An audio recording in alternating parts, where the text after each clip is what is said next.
Ambassador of the Empire had studied humans for 17 standard cycles. He had learned their languages. He had memorized their customs. He had even forced himself to consume their strange food called pizza during diplomatic functions.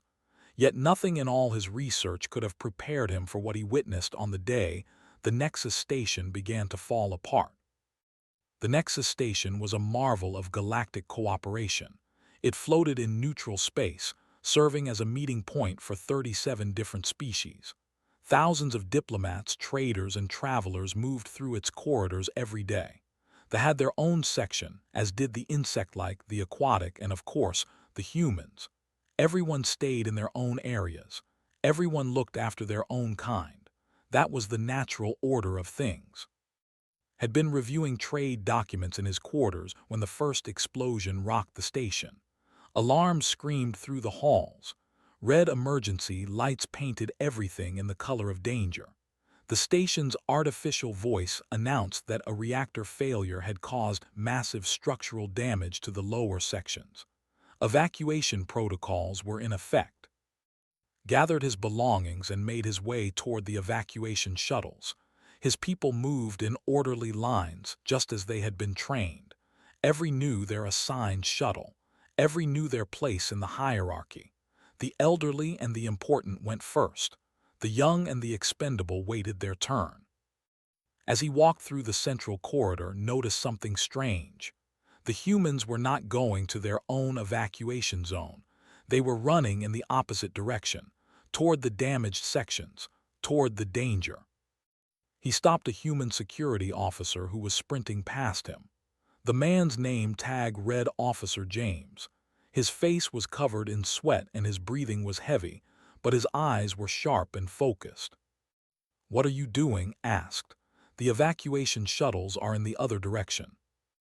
Officer pulled his arm free. "There are people trapped in Section 7, kids from the school trip. We have to get them out." Felt confusion wash over him. But they have their own rescue teams. Why would you risk yourself for another species? Officer stared at him like he had spoken nonsense. "Because they need help," he said simply. Then he was gone, disappearing into the smoke-filled corridor. Continued toward his shuttle, but his mind would not rest. He kept thinking about the humans' words, "because they need help," as if that was enough reason to die, as if the survival of strangers was worth more than one's own life. When he reached the evacuation zone, he found his colleague ambassador waiting by the shuttle doors. Was older than, with the gray scales that came with age and wisdom. He had served the Empire for over 50 cycles. "The humans are behaving strangely," said. "They are running into the dangerous sections instead of evacuating." Made a sound of disapproval. Humans have always been irrational. It is why they will never be a truly advanced species. They let emotion control them. But was not satisfied with this answer. He moved to a nearby observation window where he could see the damaged section of the station. Emergency crews from multiple species were working to seal the breaches, but the human teams were doing something different. They were forming human chains, passing survivors hand to hand through the wreckage. He saw a human woman carrying a child in her arms.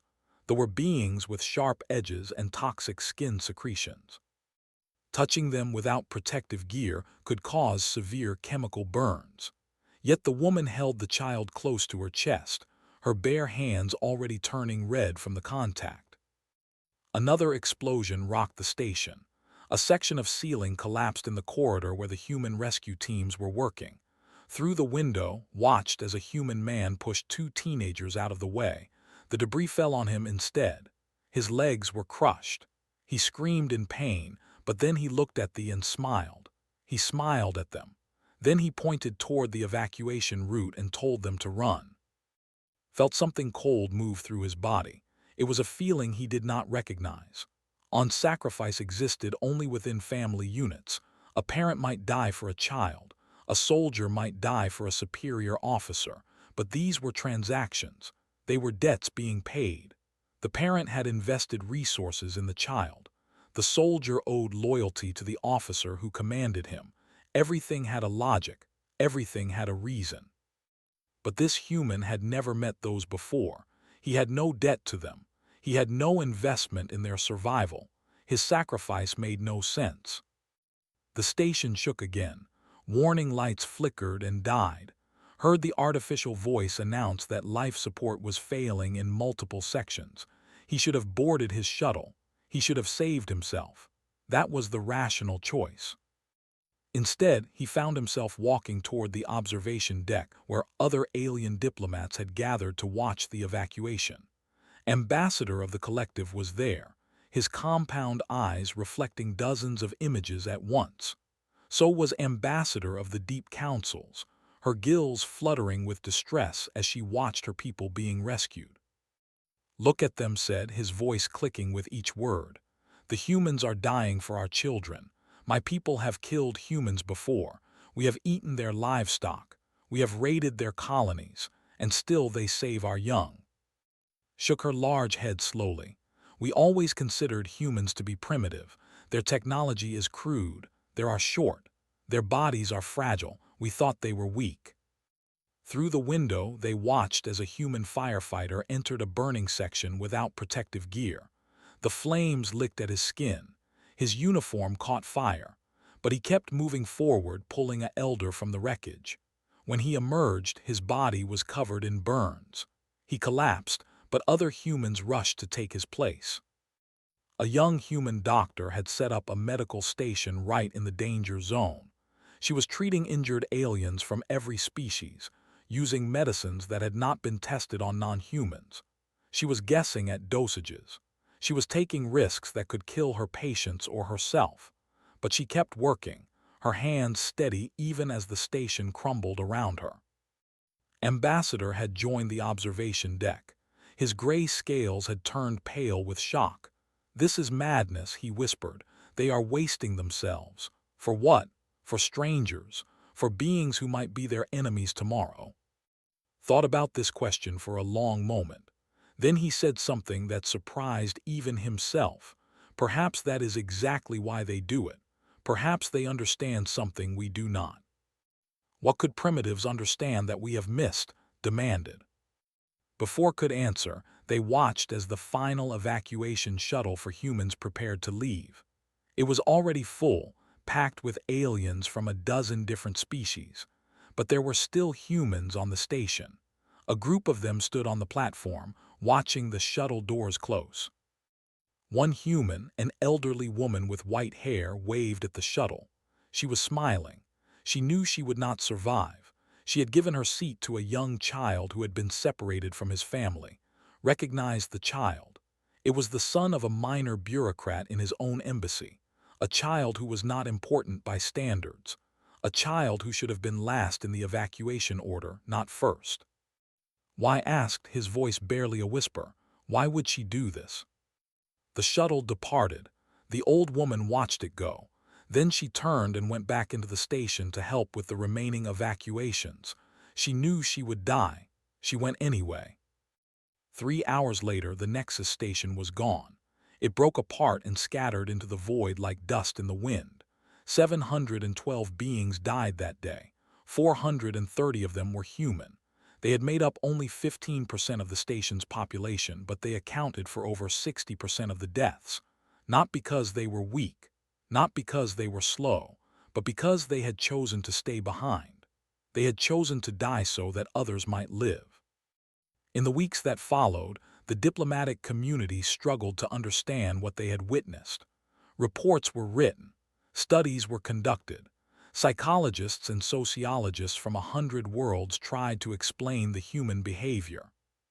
They theorized that humans had a hidden hive mind, that they sacrificed individuals for the good of a collective they did not consciously know they served.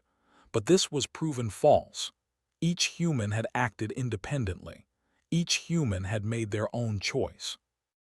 They suggested that humans were simply too stupid to understand the danger, but this was also proven false. The humans had known exactly what they were doing. Many of them had left final messages for their families. They had said goodbye. They had made peace with death, and they had walked into it anyway. Ambassador wrote his own report. It took him many attempts to find the right words. In the end, he wrote this: "Humans do not sacrifice themselves because they are foolish. They do not sacrifice themselves because they lack intelligence or foresight. They sacrifice themselves because they see something in strangers that we do not see in each other. They see potential. They see value. They see beings who deserve a chance to live, regardless of species or status or history. Humans call this compassion. They call it empathy. They call it simply being human. I believe it is their greatest strength. I believe it is also a warning. We have underestimated them because they are small and fragile and short-lived. But a species that will die for strangers will certainly fight for their own. They will never surrender. They will never break. And if we ever find ourselves as their enemies, we will face not an army of soldiers but an army of believers. They believe in each other. They believe in the value of life itself. And that belief makes them more dangerous than any weapon. The report was classified. The High Council did not want their people to know that they had been rescued by primitives. They did not want to admit that they had stood by while humans died for their children, but knew the truth. And late at night, when he was alone in his chambers, he thought about the old woman with white hair who had given her seat to a child she had never met. He thought about her smile as the shuttle doors closed. He thought about how she had turned back into the dying station without hesitation. He had spent 17 cycles studying humans. He had learned their languages and their customs, but he had never understood them until that day. They were not primitive. They were not irrational. They were simply built differently than every other species in the known galaxy. They carried within them a fire that burned not for themselves but for others. It was a fire that could not be explained by logic or science. It was simply human. And for the first time in his long life, Ambassador of the Empire wished he could feel that fire himself.